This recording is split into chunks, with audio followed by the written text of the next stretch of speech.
ઘડિયા બનાવતા શીખી ગયું. તો અહીં એક આડી લાઈન ની અંદર 1 થી 10 અંક લખેલા છે અને ઊભી લાઈન ની અંદર 1 થી 10 અંક લખેલા છે. હવે આપણે બે નો ઘડિયો બનાવીશું. તો 1 2 3 અને 4. 1 2 3 4 5 અને 6.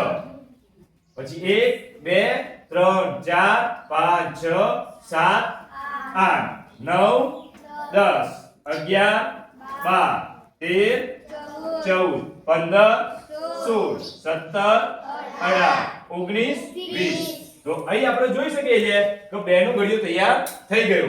2 4 6 8 10 12 14 16 18 અને 20. તો આ રીતે બે નો ઘડિયો તૈયાર થયો. હવે આપણે ત્રણ નો ઘડિયો તૈયાર કરીએ.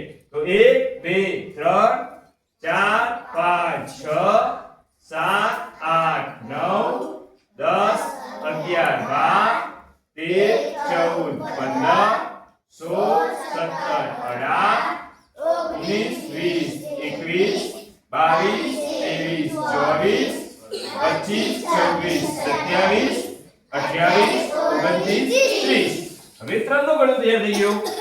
3 6 9 12 15 18 20 24 27 30. એટલે ત્રણ ની આખી પેટર્ન તૈયાર થઈ ગઈ. હવે ઘડિયો તૈયાર કર્યો. આ રીતે આપણે આખા બધા ઘડિયા તૈયાર કરી શકીએ.